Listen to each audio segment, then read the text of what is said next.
11 de febrero del 2019. ¿Qué tal? Muy buenos días, bienvenidos. Una nueva semana aquí en Contacto Directo. Y empezamos revisando quiénes son hoy nuestros invitados. Nos acompañan Daniela Salazar, la vicepresidenta de la Corte Constitucional. La Corte, frente al represamiento histórico que congeló una década la vigencia plena de la Constitución garantista de Montecristi, el plan de trabajo frente a esta montaña pendiente y ante la realidad actuante. Además, nos acompañará Carlos Guerra, candidato a consejero nacional de Participación Ciudadana y Control Social. La oferta al electorado de un dirigente comunitario barrial de larga trayectoria y la competencia de la designación de la Corte, las vedurías ciudadanas y las denuncias de corrupción. También hoy estará Raúl Tello, asambleísta del Movimiento Unidos por Pastaza, expresidente de la Comisión Multipartidista del caso Ana Galarza. Esta comisión recomendó suspender transitoriamente al asambleísta, pero el Pleno procedió a su destitución, según recomendó el informe de minoría. ¿Los diezmos siguen su marcha? La Asamblea Nacional, con votos de Alianza País, Correísmo, PSC, Suma y la bancada de Integración Nacional, resolvió destituir a la asambleísta Ana Galarza por gestionar nombramientos de cargos públicos, según el numeral 3 del artículo 127 de la Constitución. Alfredo, buenos días, ¿cómo te va? Buenos días, Steffi. Buenos días a todos. Partiendo del principio de que no se persigue a la persona, sino a la infracción, es decepcionante la decisión de la Asamblea, puesto que la falta denunciada es otra: el pago de diezmos a un integrante de la Asamblea por sus asesores. Asunto que no se resuelve porque hay consenso en la Asamblea de que esa falta grave, vergonzante y largamente practicada no existe como causal de destitución en el artículo 127 de la Constitución. Sin embargo, entre las 7 causales de destitución de asambleístas que establece el artículo 127, la cuarta claramente señala percibir dietas u otros ingresos de fondos públicos que no sean los correspondientes a su función de asambleístas. Pero las comisiones multipartidistas encargadas de tramitar la denuncia original de diezmos, presididas por un asambleísta de la variopinta bancada de Integración Nacional, sientan jurisprudencia con la desviación de destituir asambleístas por gestionar nombramientos de cargos públicos, lo cual no es el mandato de la comisión, sino investigar las denuncias del pago de diezmos, práctica viciada parlamentaria de la partidocracia que la Revolución Ciudadana adoptó y que, por lo que se ve, continúa campante. Hasta el punto que se debate en la Comisión de Justicia un proyecto de ley para recién establecerla como infracción, dando así un baño bautismal de inocencia a todos los diezmos pagados desde el siglo pasado en el recinto legislativo, lo cual es otra práctica legislativa de protección a la corrupción: desmelenarse y horrorizarse por lo cometido, regando por aspersión una lluvia de innecesarios proyectos de ley para que en el futuro no se vuelvan a cometer los mismos delitos, cuando el efecto resultante es justificar la inacción en la justicia en sancionar a los corruptos y recuperar lo robado con el pretexto de una imaginaria insuficiencia de la ley. Se disfraza también la carencia de control político de la Asamblea para que se ejecuten y respeten las leyes vigentes. Y nada mejor que un feminicidio político para entretenimiento del circo de 3 pistas de la política nacional. Pues hasta ahora las destituidas en la Asamblea son 4 mujeres, contando a Sofía Espín y Alejandra Vicuña. La actualidad, los protagonistas, el análisis y la información en Contacto Directo.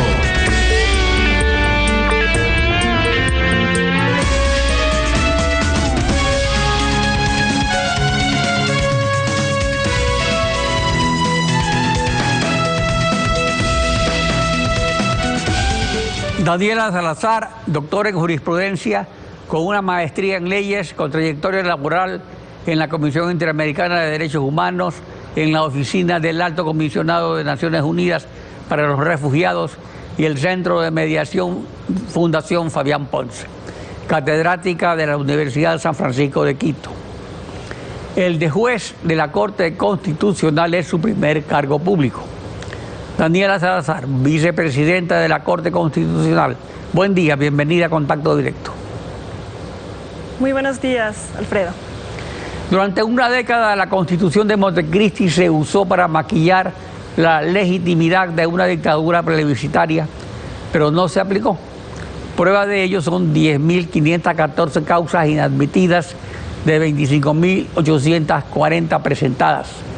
Un caso de denegación masiva de justicia, más de 10.228 causas represadas o sin sentencia de las 10.283 admitidas.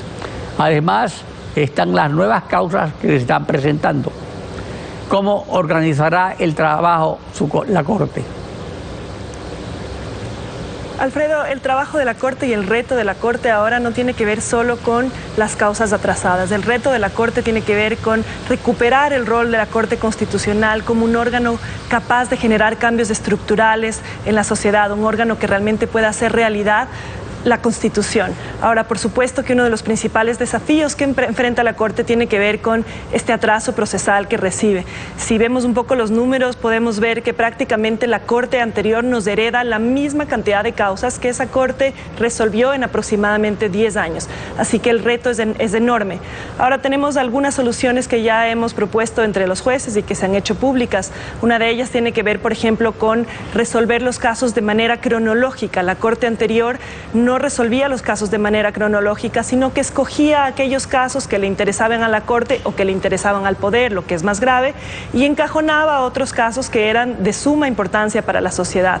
Esta Corte no hará eso, esta Corte resolverá todos los casos de manera cronológica, salvo algún caso que sea justificado o que tenga plazos legales distintos, y eso nos permitirá a nosotros tener un impacto distinto, que todas las personas puedan obtener justicia y no solo aquellas que tienen algún tipo de llegada hacia la Corte Constitucional, algún amigo, cosas que realmente afectan el acceso a la justicia de quienes más lo necesitan. De los nuevos casos, destacan que el Ejecutivo y el Consejo Transitorio de Participación Ciudadana anticiparon una nueva consulta popular con los temas de la transformación de Contraloría en Tribunal de Cuentas y la reforma de las funciones del Consejo de Participación Ciudadana. ¿Ya se han presentado estos nuevos casos o todavía no están en curso?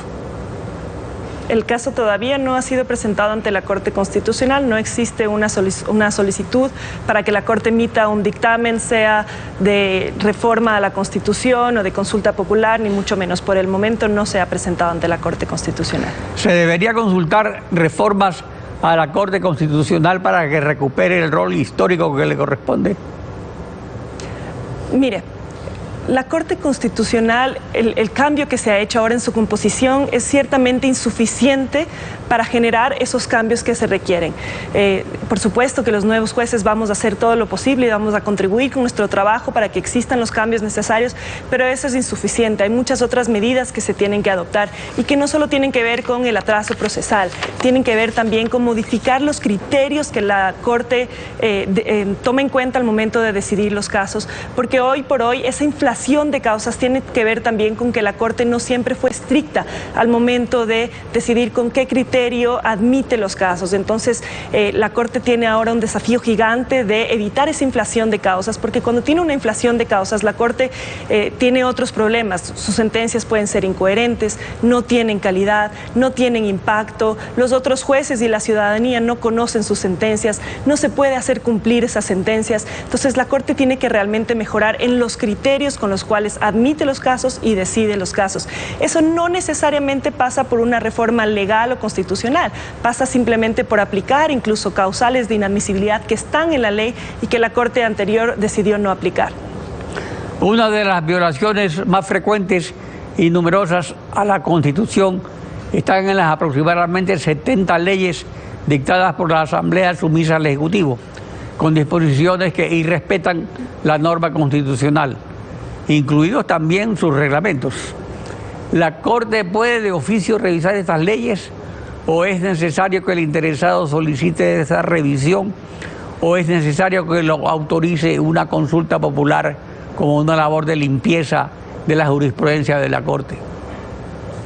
La Corte no puede de oficio revisar las leyes. De hecho, la Corte tiene que evitar la tentación, siendo un órgano que es contramayoritario, tiene que evitar la tentación de estar siempre por sobre la Asamblea. Lo que sí puede la Corte Constitucional es, o bien, revisar un caso una vez que cualquier persona, cualquier ciudadano presenta una acción pública de inconstitucionalidad, o bien puede ser que en el proceso de elaboración de las leyes el presidente de la República emita un veto a esa ley y ese veto sea por razones de inconstitucionalidad. En esos casos, los casos van a la Corte Constitucional, como en este caso, por ejemplo, podemos ver el Código Orgánico General de Procesos, la Ley de la Defensoría del Pueblo, incluso la Ley de Comunicación, tienen vetos ya que el presidente de la República ha puesto por razones de inconstitucionalidad, y eso genera que la Corte Constitucional tenga que pronunciarse antes de que la Asamblea pueda continuar con el trámite de esas leyes.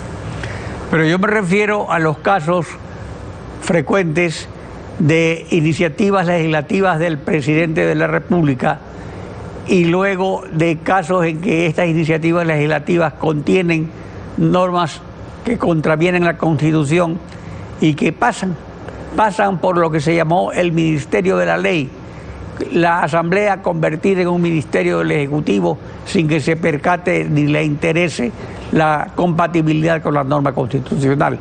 ¿Qué pasa con esos casos? Hay tantas leyes de ese tipo. Incluso la deuda externa, por ejemplo, gracias a un informe de Contraloría se pudo conocer que se dictó una reforma al reglamento de la ley para poder endeudar abusivamente al país por fuera del techo legal.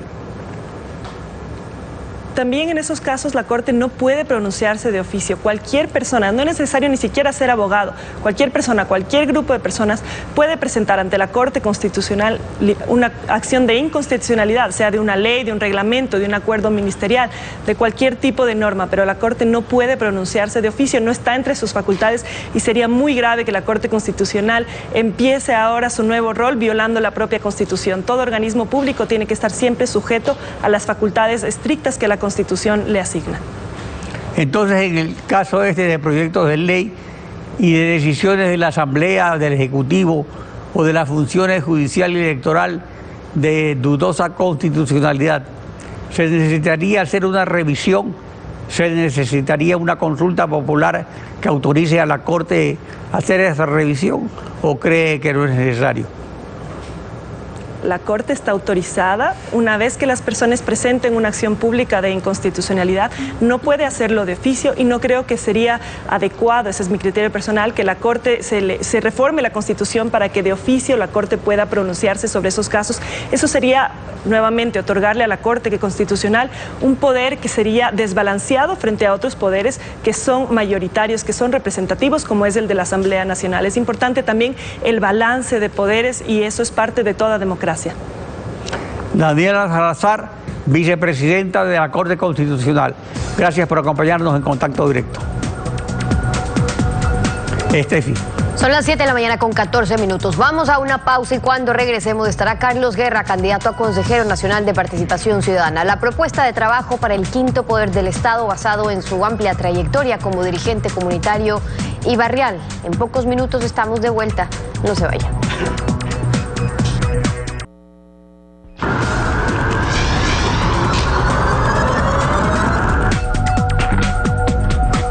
Carlos Tyron Guerra López, candidato al Consejo de Participación Ciudadana y Control Social.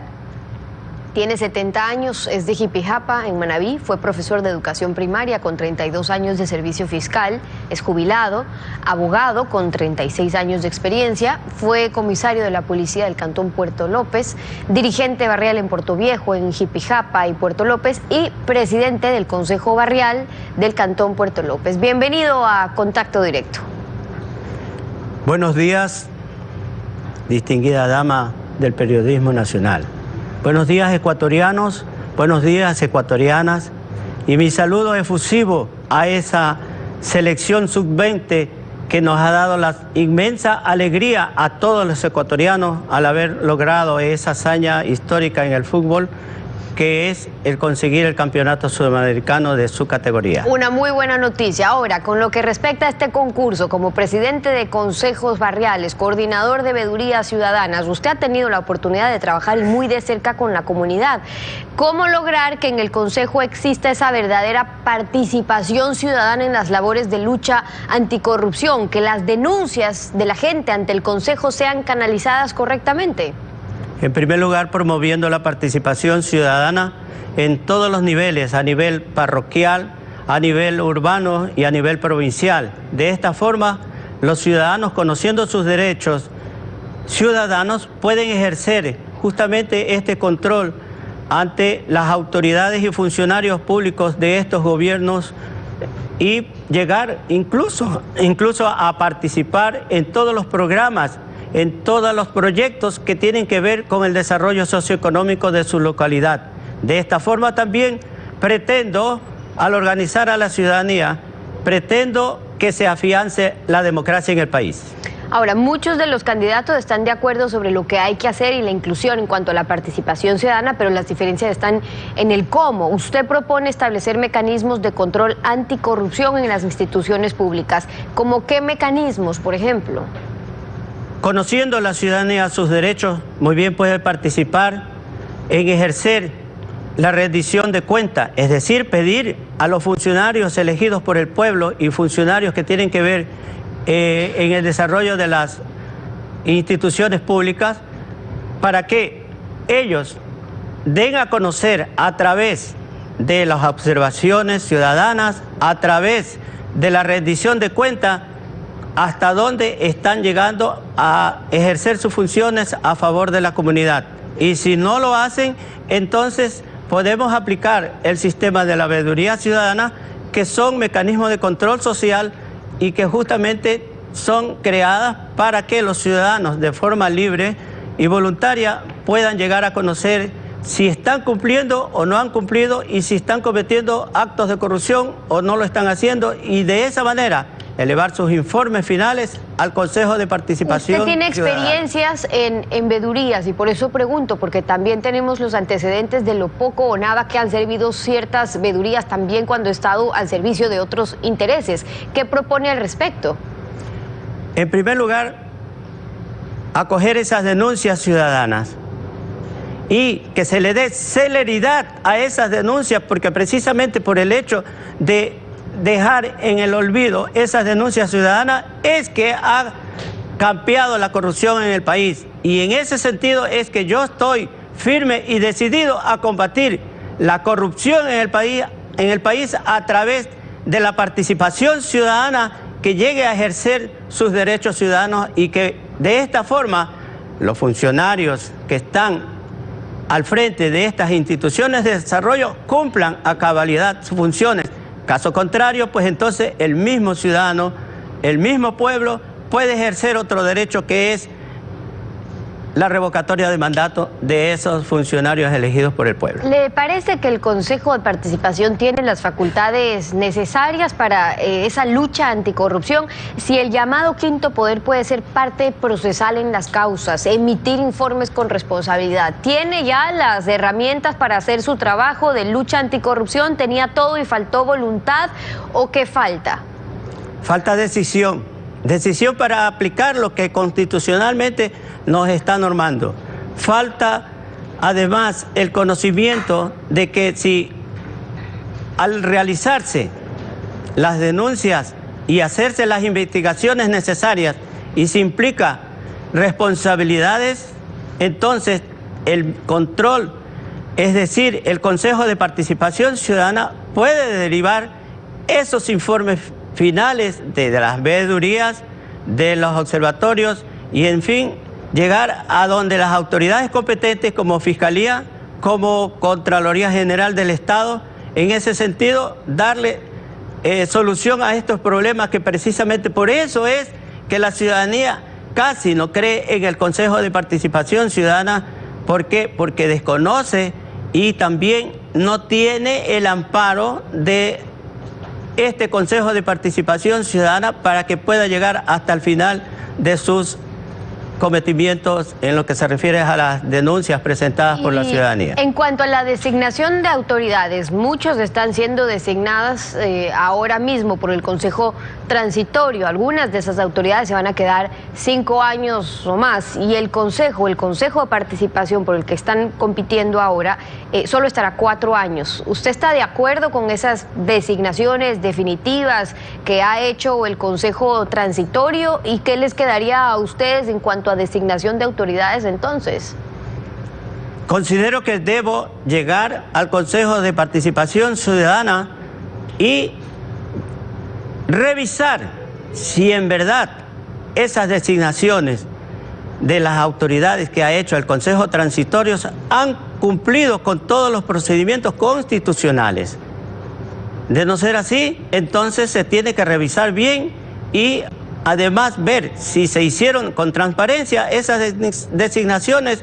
Caso contrario, tendrá que revisarse y tomar la decisión correspondiente al respecto. ¿Qué propone usted para que no se repita la historia de un consejo casi dependencia del Ejecutivo o de un partido político? El hecho de que sean elegidos ahora por decisión popular garantizará ya más independencia partidista por lo menos, pero ¿es suficiente o qué hace falta?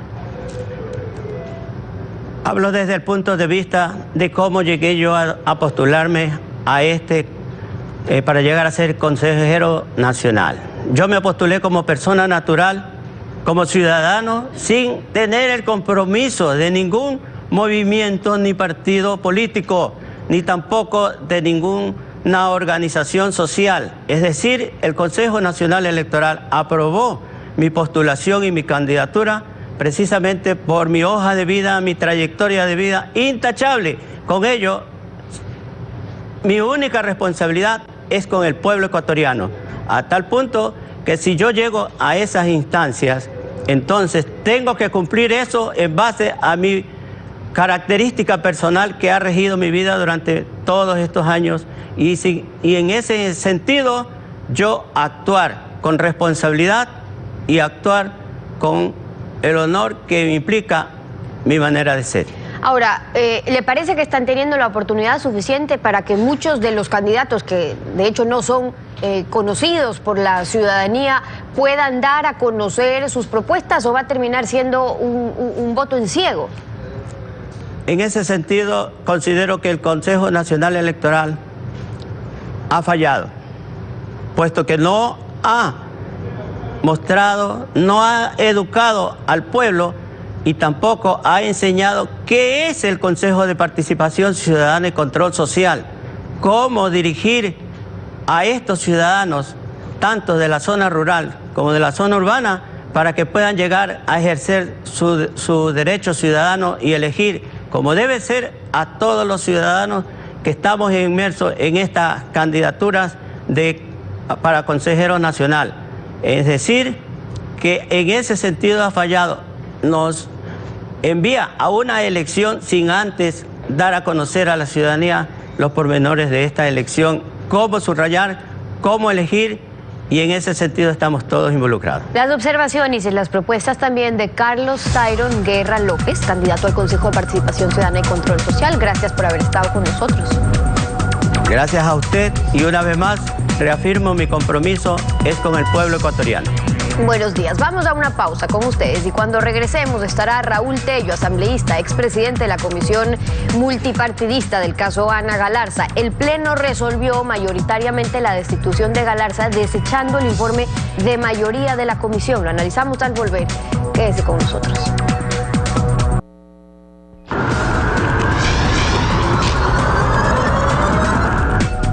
Las asambleístas Norma Vallejo de Alianza País y Ana Galarza del Creo fueron denunciadas e investigadas por cobros indebidos a sus asesores y terminaron destituidas por gestionar cargos públicos. Raúl Tello, expresidente de la Comisión Multipartidista que investigó a la asambleísta Ana Galarza. Buen día, bienvenido a Contacto Directo. Buenos días, muchas gracias. Un saludo a todo el pueblo ecuatoriano y de manera particular a los pueblos amazónicos que el día de mañana celebran su día clásico.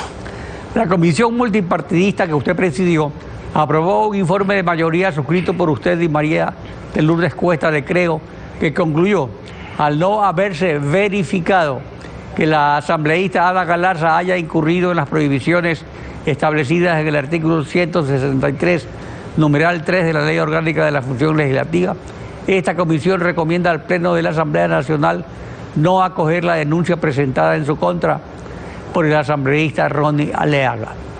Pero el Pleno votó a favor del informe de minoría de Ronnie Aleaga, que recomendaba la destitución por gestionar cargos públicos. Fue una decisión política de la mayoría de Alianza País, correístas, PSC, MIN y SUMA.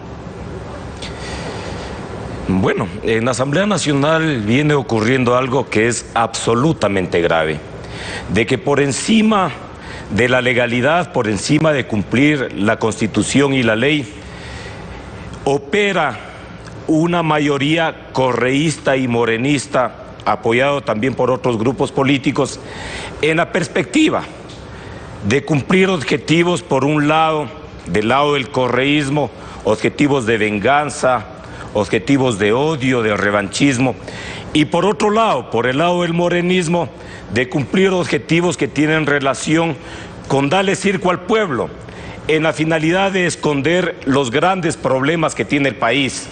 A mí no me parece correcto de que en la Asamblea Nacional nos pasemos cuánto tiempo discutiendo este tipo de problemas cuando los ecuatorianos y ecuatorianas estamos abocados a la falta de empleo, a una educación que se encuentra absolutamente en crisis, a una crisis del Instituto Ecuatoriano de Seguridad Social, a una crisis de la salud, a la falta de seguridad ciudadana.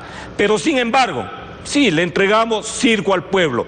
Y digo circo porque en este caso particular, que no es análogo con los casos de Sofía Espín y de Norma Vallejo, obviamente se actuó por encima de la ley.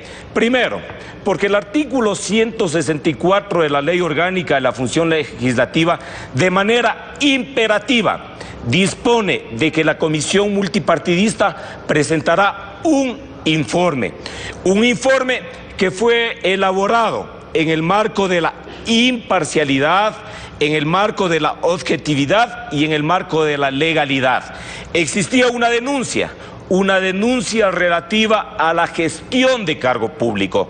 A nosotros no nos correspondía analizar ni resolver sobre otros hechos que no sean motivo de la denuncia. La competencia de la comisión pero la denuncia estaba en la denuncia. Se refería también al pago a la asamblea de parte del sueldo del asesor. Y en ambos casos, en el de Norma Vallejo y el de Ana Galarza, la investigación se desvió hacia la gestión de un cargo público que está prohibida en la Constitución, artículo 127, numeral 3. Pero el artículo 127, numeral 4, señala percibir dietas u otros ingresos de fondos públicos que no sean los que correspondan a sus funciones asambleístas.